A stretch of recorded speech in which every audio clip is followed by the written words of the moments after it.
Chères personnes présentant un trouble du spectre autistique ou TSA, chers parents, chères familles, la semaine dernière, nous avons organisé une soirée d'information sur les séjours avec la Fondation Autisme Luxembourg. Si vous n'aviez pas pu être présent, on vous présente ici un petit résumé. Pour 2020, nous avons organisé un superbe programme de 28 séjours, de colonies et de semaines de vacances. Alors, ces séjours sont pour différents groupes. Je ne sais pas si vous voyez sur l'écran, mais nous avons des séjours pour des enfants entre 5 et 12 ans, pour des jeunes entre 13 et 17 ans, pour des adultes majeurs de plus de 18 ans, pour nos résidents de nos foyers. Et tout nouveau, nous avons organisé aussi des city trips pour personnes présentant le syndrome d'Asperger. Ces vacances comportent plusieurs thèmes. Ici une photo de l'année dernière, donc c'était le thème la mer, nous avons le thème le thème la musique, mais nous avons aussi des thèmes comme la nature, le sport, les multi-activités ou wellness.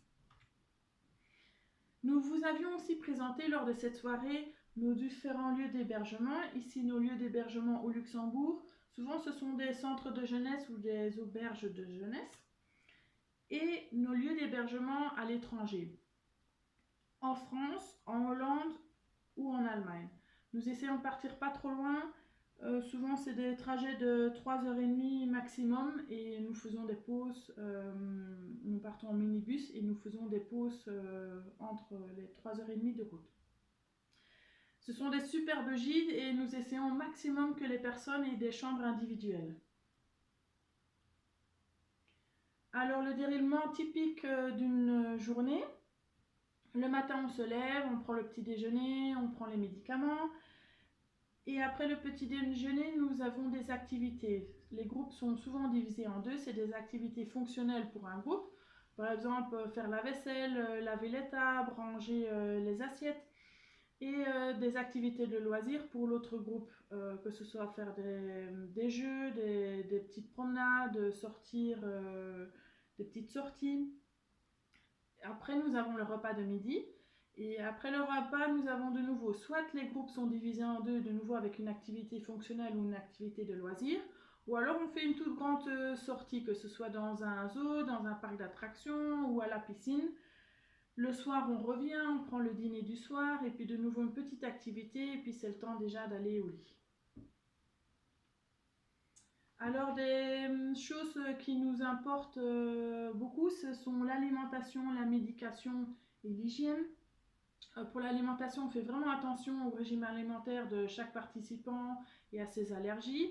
Pour la médication, ce serait vraiment bien pour que les personnes puissent avoir un pilulier préparé à l'avance et nous dire exactement à quel moment de la journée il faut administrer le médicament, que ce soit le matin, l'après-midi ou le soir, et à quelle fréquence. Ce sont seulement nos éducateurs qui administrent les médicaments. Pour l'hygiène, également, elle est faite dans le plus grand respect de la personne et aussi par nos éducateurs de la fondation. Nous adoptons la structuration Teach. C'est une structuration dans l'espace et dans le temps au moyen de pictogrammes, de photos ou d'objets. Donc dès que nous rentrons dans le logement, nous adoptons cette structuration. Si vous avez une autre structuration, bien sûr, vous pouvez la prendre sans aucun souci, ça ne nous dérange pas. Le participant doit se sentir à l'aise dans ce qu'il est habitué. Un encadrement 1 à 1, donc on a une prise en charge individuelle, ce qui veut dire que souvent pendant nos séjours, nous avons 7 participants et 7 accompagnateurs, plus 2 personnes de la Fondation Autisme Luxembourg. Ce qui veut dire qu'un accompagnateur s'occupe d'un participant du matin jusqu'au soir. Voilà. Donc c'est vraiment une prise en charge individuelle qui est très importante pour le participant. Cette prise en charge n'existe nulle part au Luxembourg, donc voilà, c'est vraiment super pour les participants. Nos colonies, nos vacances, nos semaines, nos séjours, nos city trips, c'est un bonheur pour tous les participants, pour les accompagnateurs. On fait beaucoup d'activités. On regarde vraiment au rythme de la personne et pour que le rythme soit vraiment adapté à chacun. Pour les parents, c'est une semaine de répit, donc c'est vraiment du bonheur pour tout le monde. Inscrivez-vous Toutes les informations se trouvent sur notre site internet. Tout le monde est la bienvenue. On attend vos inscriptions. Le programme aussi est sur notre site internet La Falaise Mado. Merci.